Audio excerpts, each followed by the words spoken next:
Bharatiya Janata party के क्षेत्रीय अध्यक्ष श्री रजनीकांत माहेश्वरी,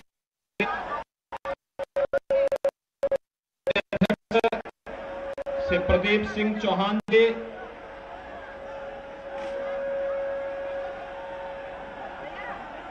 भारतीय जनता पार्टी के लोकप्रिय और सुयोग्य प्रत्याशी तथा भारत सरकार में मंत्री प्रोफेसर एसपी सिंह बघेल जी, माननीय सांसद श्री अनिल जैन जी, जिला प्रभारी दिनेश वशिष्ठ जी, जिला पंचायत मैनपुरी के अध्यक्ष श्रीमती अर्चना गोविंद भदौरिया जी, विधानसभा प्रभारी नानक चंद अग्रवाल जी, लोकसभा के पूर्व प्रत्याशी श्री प्रेम सिंह साक्य जी, गोविंद भदौरिया जी, श्रीमती मधु बघेल जी, अनुजेश यादव जी, संजीव यादव जी, दलवीर पाल जी, जिला उपाध्यक्ष विधानसभा के सह संयोजक श्री अरुण प्रताप सिंह चौहान जी, भूपेंद्र यादव जी, धर्मेंद्र कश्यप जी और आगरा उत्तर से विधायक श्री पुरुषोत्तम खंडेलवाल जी और करहल विधानसभा सीट पर आज यहां पर उपस्थित भारी संख्या में मेरे करहल विधानसभा क्षेत्र के भाइयों बहनों, मैं आप सबका करहल में मैनपुरी की इस ऐतिहासिक भूमि पर इतनी भीषण गर्मी के बावजूद भारी संख्या में मेरे करहल विधानसभा क्षेत्र के भाइयों बहनों, मैं आप सबका करहल में मैनपुरी की इस ऐतिहासिक भूमि पर इतनी भीषण गर्मी के बावजूद इस उत्साह के साथ खड़े होने के लिए हृदय से स्वागत करता हूं, अभिनंदन करता हूं। भाइयों बहनों, मैं देख रहा था, ऊपर से भी देख रहा था, आते समय भी मैं देख रहा था, कितना उत्साह है माताओं में, बहनों में, नौजवानों में, बुजुर्गों में, अन्नदाता किसानों में और समाज के प्रत्येक तबके में। और हम लोगों को लगता है कि वास्तव में प्रोफेसर एसपी सिंह बघेल ने करहल में आकर के यहां के विकास को एक नई गति देने का संकल्प जो लिया है, आज समाजवादी पार्टी की चूलें उससे ही हिल गई हैं। भाइयों बहनों, आज पूरे प्रदेश में जो अपार उत्साह और आशीर्वाद भारतीय जनता पार्टी की डबल इंजन की सरकार को आम जनमानस का मिल रहा है, उसके पीछे 5 साल की वह साधना है, जिस साधना के परिणाम स्वरूप आज मैं कह सकता हूं कि 5 साल पहले जो जनता जनार्दन के लिए प्रधानमंत्री मोदी जी के मार्गदर्शन और प्रेरणा में भारतीय जनता पार्टी की सरकार ने प्रदेश के अंदर बिना भेदभाव के विकास की योजनाओं को आगे बढ़ाया, सुरक्षा का एक माहौल दिया और लोक कल्याणकारी, गरीब कल्याणकारी योजनाओं को हर व्यक्ति तक बिना भेदभाव के पहुंचाया। आज उसका परिणाम है कि प्रदेश की जनता जनार्दन का आशीर्वाद भारतीय जनता पार्टी को ब्याज सहित आज प्राप्त हो रहा है। मैं इसके लिए आप सबका हृदय से अभिनंदन करता हूं, स्वागत करता हूं। भाइयों बहनों, समाजवादी पार्टी के लोग आज बौखला गए हैं। करहल में अपनी करारी हार को देखते हुए वे अब आपा खो चुके हैं।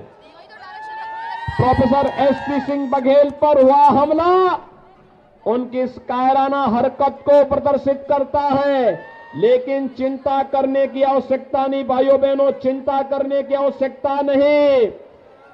याद करना, हमने 5 साल के अंदर समाजवादी पार्टी के संरक्षण में पलने वाले पेशेवर गुंडे और अपराधियों के खिलाफ बिना किसी मान मनोबल के कार्रवाई की है। और मैं आपको आश्वासन देने के लिए आया हूं कि बुलडोजर को मरम्मत करने के लिए भेज दिया हूं। 10 मार्च के बाद जब ये फिर से चलना प्रारंभ होगा तो जिन लोगों में अभी ज्यादा गर्मी निकल रही है भाइयों बहनों, ये गर्मी 10 मार्च के बाद अपने आप शांत हो जाएगी। भाइयों बहनों, मुझे बताया जा रहा है कि समाजवादी पार्टी के गुर्गे जगह जगह जाकर के भारतीय जनता पार्टी के कार्यकर्ताओं को, समर्थकों को धमका रहे हैं। लेकिन अब ये धमकीबाज बहुत ज्यादा समय तक नहीं चल पाएंगे। चुनाव की प्रक्रिया 10 मार्च को संपन्न हो जाएगी और 10 मार्च के दिन जब भारतीय जनता पार्टी प्रचंड बहुमत की सरकार बनाएगी तब आप देखना फिर क्या प्रदेश के अंदर कानून का राज कैसे स्थापित होता है और कानून का राज फिर से प्रदेश की जनता जनार्दन देखेगी। भाइयों बहनों, जो ये उत्साह है आप लोगों का, ये उत्साह वास्तव में वास्तविक उत्साह है। मैं कल देख रहा था, जिस दिन नामांकन करने के लिए समाजवादी पार्टी के प्रत्याशी करहल में आए थे, उन्होंने कहा अब दोबारा सर्टिफिकेट लेने के लिए आऊंगा। लेकिन प्रोफेसर एसपी सिंह बघेल जी ने उनको 5वें दिन ही वापस यहां आने के लिए मजबूर कर दिया। वे बौखलाए हैं, परेशान हैं, आसमान से टपके और खजूर में अटके वाली स्थिति उनकी हो गई है। वैसे आप बहुत बुद्धिमान हैं। याद करना, आजमगढ़ ने उन्हें सांसद चुना और कोरोना कालखंड में एक भी बार आजमगढ़ नहीं गए, इसलिए वहां से उन्होंने लड़ने का साहस नहीं किया। उनको लगा कि नेताजी की विरासत को मैं हथिया लूं। एक तो आप देख रहे होंगे, मुझे कल एक तस्वीर से आज के समाचार पत्रों में बड़ी हंसी आई और बड़ी मैं अफसोस भी कर रहा था। बेचारा शिवपाल जो प्रदेश का नेता था, कल उसको बैठने के लिए कुर्सी भी नहीं मिली। कैसे वह कुर्सी नहीं मिली और वह मुंह लटकाए बैठा था। क्या दुर्गति थी उसकी। और वह दुर्गति देखते हुए मुझे तो कल बड़ा लग रहा था कि कहां ये प्रदेश भर में घूमता था, हजारों लोग उनके साथ जाते थे। नेताजी का प्रमुख सिपा सालार हुआ करता था और कल उस बेचारे को कुर्सी का हत्था मिला बैठने के लिए, कुर्सी का हत्था। यानी आज के दिन पर अगर किसी व्यक्ति को आप दुर्गति का जीता जागता नमूना देख सकते हैं तो शिवपाल यादव उसका एक जीता जागता नमूना आपको मिल जाएगा। और दूसरा, नेताजी भी बहुत होशियार हैं। कल वे आए थे, वे जानते हैं करहल की जनता फैसला कर चुकी है कि प्रोफेसर एसपी सिंह बघेल ही उनका नेता होगा। तो नेताजी ने कल यही कहा कि भाई ठीक है, तुम लोग जो चाहो तय कर लो, अपना विधायक चुन लो। दूसरा व्यक्ति बोला जा रहा है कि नाम बोल दीजिए, नाम बोल दीजिए। वो कह रहे कौन लड़ रहा है यहां से सपा का प्रत्याशी, मुझे तो पता ही नहीं है। अब ये दुर्गति हो गई हो कि बाप पुत्र का नाम न जान रहा हो। तो भाइयों बहनों, ये सपा की पूरे प्रदेश के अंदर की दुर्गति को भी प्रदर्शित करता है।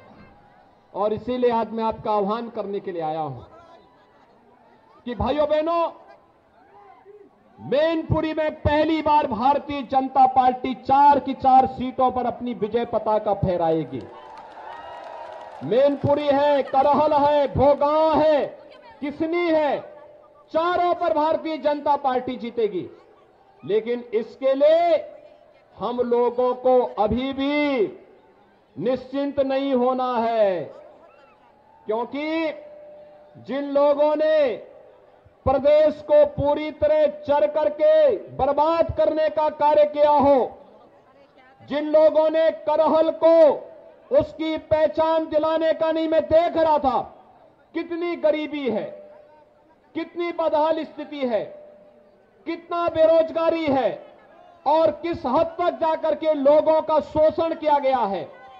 आज भी करहल जैसे क्षेत्र ने, जिसने प्रदेश को नेतृत्व दिया हो किसी कालखंड में, आज भाइयों बहनों यहां पर तो विकास आसमान छूते हुए दिखाई देना चाहिए था, लेकिन समाजवादी कुनबे को विकास पसंद नहीं। उनके लिए सबका साथ और सैफई खानदान का मात्र विकास, यही एकमात्र उनका नारा है, बाकी उनका कोई नारा नहीं। आपने देखा होगा उनकी संवेदना कभी गरीबों के प्रति नहीं थी, गांव के विकास के प्रति नहीं थी, नौजवान के रोजगार के लिए नहीं थी, अन्नदाता किसान की खुशहाली के लिए भी नहीं थी। उनकी संवेदना तो आतंकवादियों के प्रति थी। याद करिए समाजवादी पार्टी में जो आज समाजवादी पार्टी के प्रत्याशी हैं, आपके इस सीट पर चुनाव लड़ रहे हैं, याद करिए 2012 में जब वो मुख्यमंत्री बने थे, उन्होंने पहला फैसला क्या लिया था? पहला फैसला था अयोध्या में राम जन्मभूमि पर आतंकी हमला करने वाले आतंकवादियों के मुकदमों को वापस लेने का। उनका पहला फैसला था काशी में संकट मोचन मंदिर पर आतंकी हमला करने वाले आतंकवादियों के मुकदमों को वापस लेने का, कचहरियों पर हमला करने वाले आतंकवादियों के मुकदमों को वापस लेने का था। लेकिन भाइयों बहनों, आपके आशीर्वाद से, प्रधानमंत्री मोदी जी के आह्वान पर, जब उत्तर प्रदेश की जनता ने 2017 में भारतीय जनता पार्टी की सरकार बनाई और प्रोफेसर एसपी सिंह बघेल जी उस समय मंत्रिमंडल में मेरे सहयोगी बने, हमने पहला निर्णय लिया था उत्तर प्रदेश के 86 लाख किसानों का 36,000 करोड़ रुपए कर्ज माफी का। याद करिए आपके मैनपुरी के भी हजारों किसानों का कर्ज माफ हुआ था। याद करिए मैनपुरी के हजारों किसानों का कर्ज माफ हुआ था। और आज प्रधानमंत्री किसान सम्मान निधि का लाभ भी यहां के लाखों किसान प्राप्त कर रहे हैं। हमारी संवेदना किसानों के प्रति थी, हमारी संवेदना बेटियों की सुरक्षा के लिए थी। हर बेटी सुरक्षित रहेगी, इसके लिए एंटी रोमियो स्क्वाड का गठन हमारी सरकार ने उस समय किया था। और भाइयों बहनों, समाजवादी पार्टी की सरकार ने इस पूरे क्षेत्र को डार्क जोन घोषित कर दिया था। और भाइयों बहनों, हमारी सरकार आई डार्क जोन से मुक्त करते हुए हम लोगों ने किसानों के खेत में पानी पहुंचाने की कार्रवाई को आगे बढ़ाया है। और अभी तो हम लोग भाइयों बहनों पंचनद परियोजना को आगे बढ़ाने का कार्य कर रहे हैं। पंचनद की परियोजना आगे बढ़ेगी, मैनपुरी के हर घर में शुद्ध पेयजल, घर घर घर नल की योजना पहुंचाने का काम भी हम लोग करने जा रहे हैं। भाइयों बहनों, विकास की अपनी एक सोच होती है, विकास की अपनी एक सोच होती है।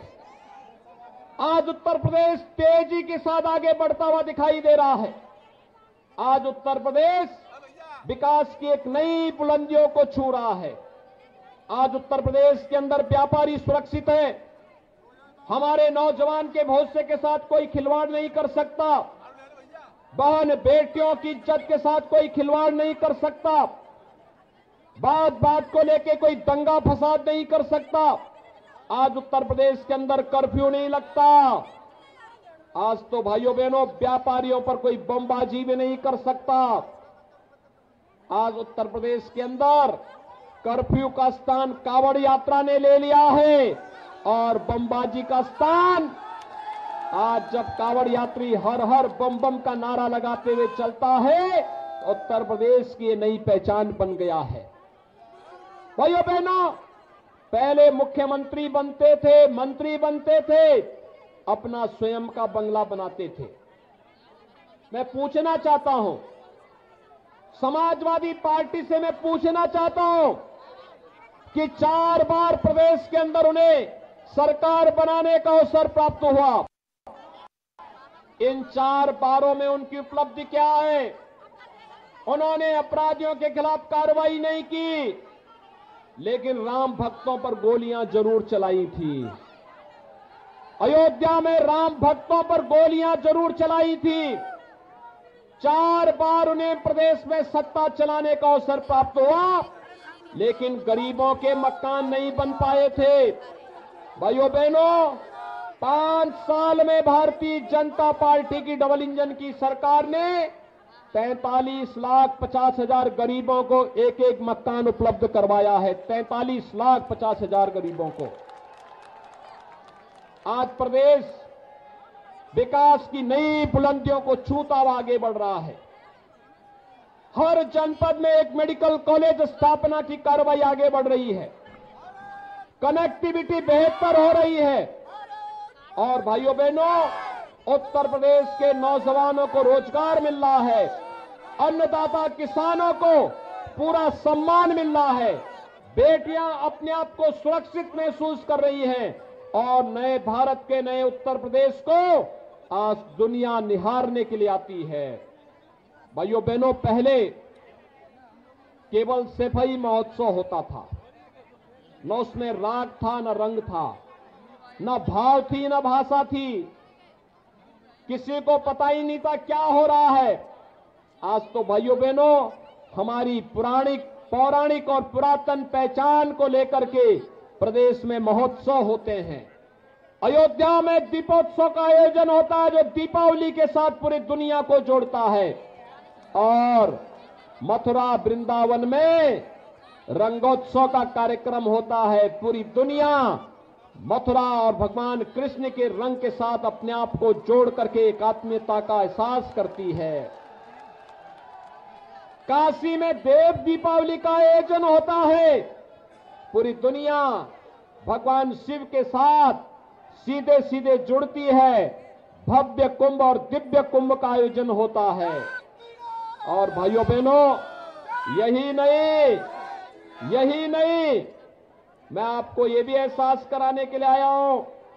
2017 में हम लोग आए थे। हम लोगों ने कहा था कि रामलला हम आएंगे, मंदिर वहीं बनाएंगे। आज तो अयोध्या में राम मंदिर का निर्माण प्रारंभ हो गया है ना। हमने जो कहा वो काम कर दिया है ना। अब तो कोई संदेह नहीं है ना। अयोध्या में राम मंदिर निर्माण में अब कोई संदेह रह गया है क्या? क्या ये काम समाजवादी पार्टी कराती? क्या ये काम कांग्रेस या बहुजन समाजवादी पार्टी कराती? भाइयों बहनों, हमने जो कहा वो करके दिखा दिया। अयोध्या में 500 वर्षों के बाद न जाने हमारी कितनी पीढ़ियां चली गई, न जाने कितनी पीढ़ी चली गई। उनके मन में एक ही टीस रहा करती थी, काश अपने प्रभु राम का मंदिर बनते हुए हम भी देख पाते। काश हमारे प्रभु राम का भव्य मंदिर बन गया होता। लेकिन भाइयों बहनों, डबल इंजन की सरकार का यही लाभ है। आज अयोध्या में प्रधानमंत्री मोदी जी ने कोरोना भी प्रधानमंत्री जी का मार्ग नहीं रोक पाया, राम मंदिर के मार्ग को नहीं रोक पाया। जिसने पूरी दुनिया के मार्ग को रोका है, वह कोरोना भी राम मंदिर के निर्माण के मार्ग को नहीं रोक पाया। 5 अगस्त 2020 को प्रधानमंत्री मोदी जी ने अयोध्या में श्री राम मंदिर के भव्य मंदिर निर्माण का कार्य शुभारंभ कर दिया है। और 2023 तक अयोध्या में भगवान राम का भव्य मंदिर बनेगा, रामलला विराजमान होंगे। तो भाइयों बहनों, ये राम मंदिर भारत का राष्ट्र मंदिर होगा, राष्ट्र मंदिर। भाइयों बहनों, काशी में काशी विश्वनाथ धाम, और मथुरा वृंदावन में ब्रज तीर्थ विकास परिषद के माध्यम से भी विकास एक नई ऊंचाइयों को पहुंचाने का कार्य हो रहा है। और आज भाइयों बहनों, मैं आपको यही कहने के लिए आया हूं, वर्तमान में पूरी दुनिया कोरोना महामारी की चपेट में है। कोरोना में फ्री में टेस्ट, फ्री में उपचार, फ्री में वैक्सीन भी मिला कि नहीं मिला है? कितने लोगों ने वैक्सीन लिया है? सड़क के उस पार कितने लोगों ने लिया है वैक्सीन? थोड़ा हाथ खड़ा करके बोलो भाई। देखो, मेरी सभा में डरने की आवश्यकता नहीं। वैसे भी आप तो बहादुर हैं,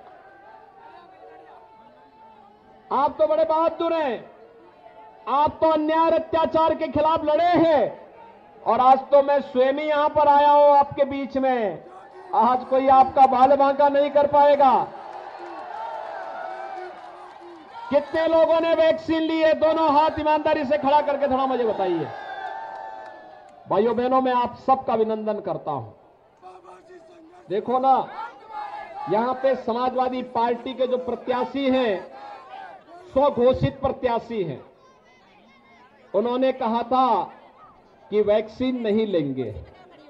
आप सोचिए, अगर ये वैक्सीन नहीं लेते तो कोरोना महामारी हमें छोड़ती क्या? ये तो हमारे जीवन के साथ खिलवाड़ कर रहा था। यानी ये व्यक्ति हमारा हित चिंतक नहीं, हमारी जान के साथ खिलवाड़ कर रहा था। आप मुझे बताइए, जो संकट का साथी है वही साथी होगा ना? शेष तो अवसरवादी होंगे ना? और उस समय समाजवादी पार्टी ने भी कहा था कि ये तो मोदी वैक्सीन है, ये बीजेपी वैक्सीन है, कहा था ना?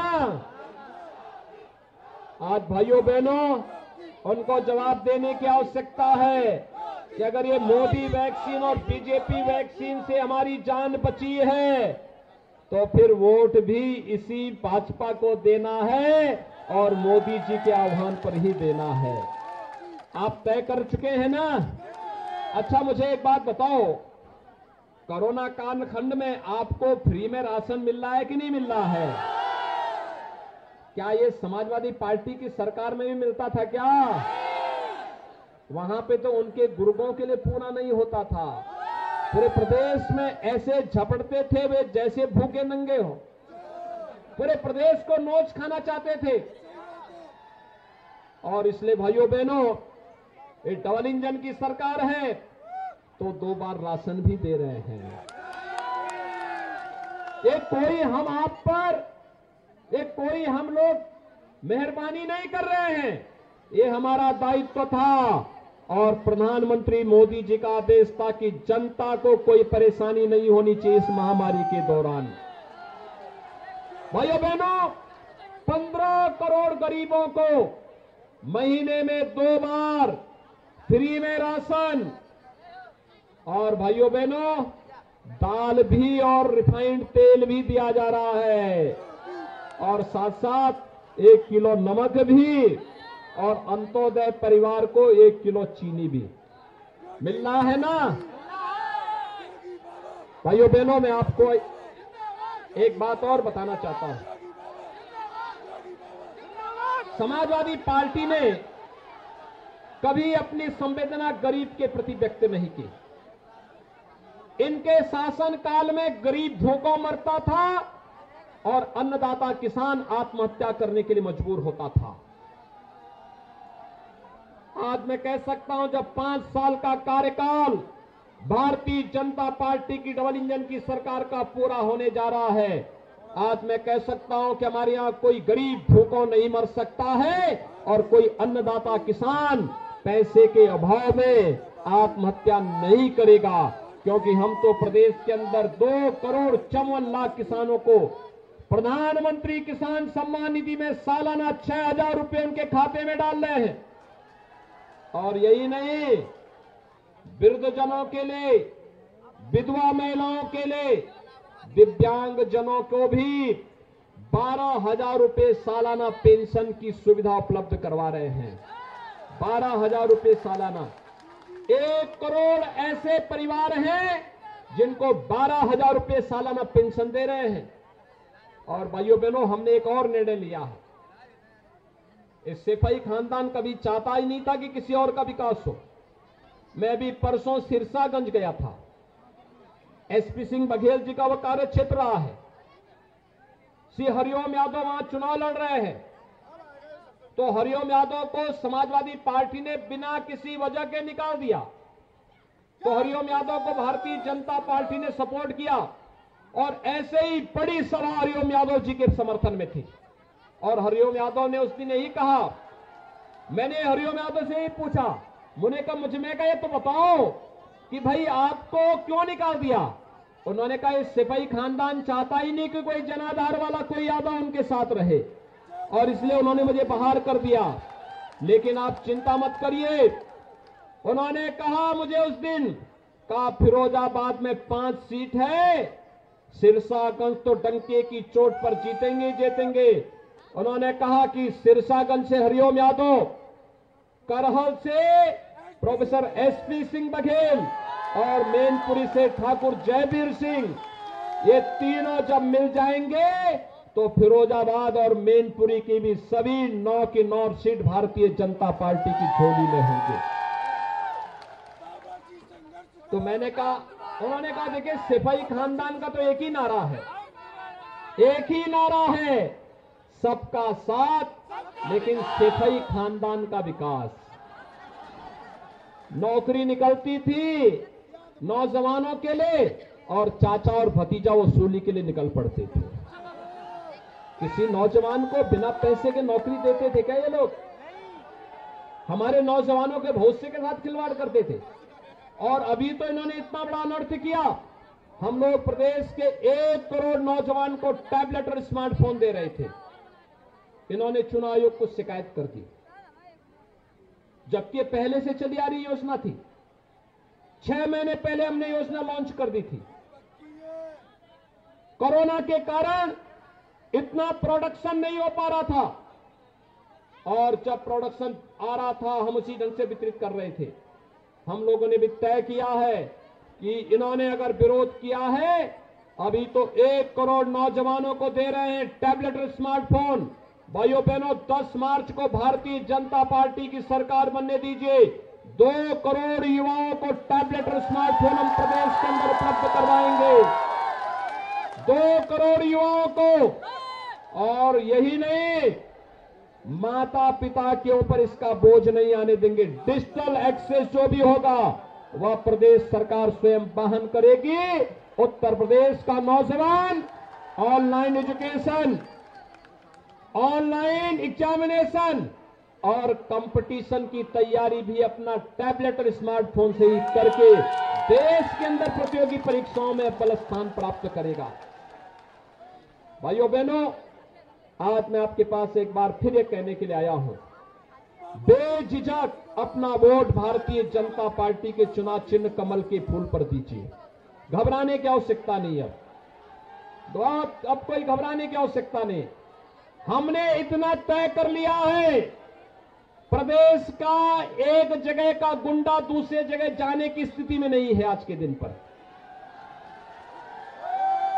कुछ लोग जेल में चले गए थे, जेल के बाद बेल लेकर के बाहर आए होंगे, और अभी 2-3 महीने के लिए अब चुनाव की घोषणा हुई, थोड़ा इस समय रेंगते हुए दिखाई दे रहे हैं।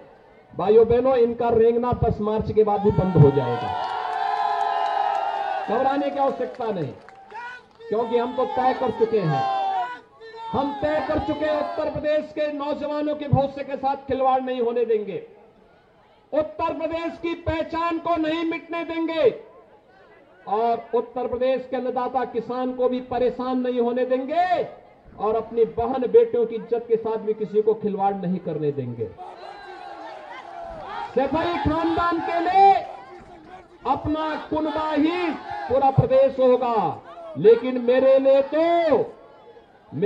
तो पूरा प्रदेश ही परिवार है, और इसलिए पूरे प्रदेश के हित के बारे में हम लोग सोचते हैं।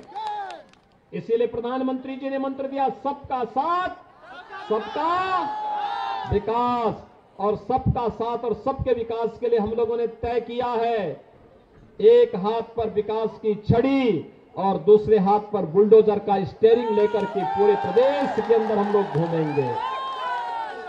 आप देखना, उत्तर प्रदेश विकास भी करेगा और ये दंगा फसाद करने वाले, कर्फ्यू लगाने वाले, व्यापारियों पर हमला करने वाले, बहन बेटियों की इज्जत के साथ खिलवाड़ करने वाले और ये जितने धमकीबाज है ना, इनको आप देखना 10 मार्च के बाद ये अपने गले में तख्ती लटका करके घूमते हुए दिखाई देंगे। और वही आह्वान करने के लिए मैं आया हूं, बेझिझक वोट दीजिए। आपके उत्साह को देख करके मैं कह सकता हूं, प्रोफेसर एसपी सिंह बघेल का चुनाव भारतीय जनता पार्टी ने बहुत महत्वपूर्ण तरीके से किया है। और भाइयों बहनों, आप उनको चुनाव जिता करके भेजे, करहल को एक बार फिर से मथुरा वृंदावन बनाने का काम अगर कोई करेगा तो भाइयों बहनों वह एसपी सिंह बघेल के नेतृत्व में होगा। और यही आह्वान करने के लिए आज मैं आपके पास आया हूं। चुनाव के दिन पहले मतदान, यानी 20 तारीख को चुनाव होने हैं परसों। आज चुनाव प्रचार का अंतिम दिन है। पहला काम मतदान का, डरिए मत, बेझिझक जाइए। जो उत्साह आपने दिखाया है करहल के प्रति और मैनपुरी के प्रति, मैं उसका आह्वान करने के लिए आया हूं।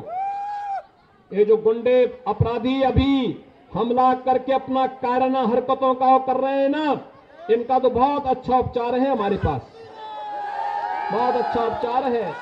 ऐसे धमकीबाज पश्चिम में भी पैदा होते थे, केराना और कांदला में भी। और आपने देखा होगा कि आज कांदला और केराना के अपराधी गले में तख्ती लगा कर भीख मांगते हैं, कहते हैं साहब एक बार जान बकस दो, बस हम सब्जी बेचकर अपना काम कर लेंगे, ठेला लगा करके अपना काम कर लेंगे, लेकिन हम किसी को छेड़ेंगे नहीं, किसी व्यापारी को पलायन नहीं करने देंगे अब। और भाइयों बहनों, मैं यही कहने के लिए आया हूं, बेझिझक आप वोटिंग करिए, डरिए मत। अपना चुनाव बूथ पर जाइए। हर एक मतदाता को पहला काम मतदान का और फिर जलपान का। पहला काम मतदान, सभी लोग सहमत हैं? कमल चुनाव चिन्ह पर प्रोफेसर एसपी सिंह बघेल जी को चुनाव जिता करके भेजेंगे। मैं आश्वस्त होकर के जाऊं, मजबूती के साथ सभी लोग सड़क के उस पार भी मेरे साथ दोनों हाथ ला करके बोलेंगे, भारत माता की, भारत माता की, भारत माता की।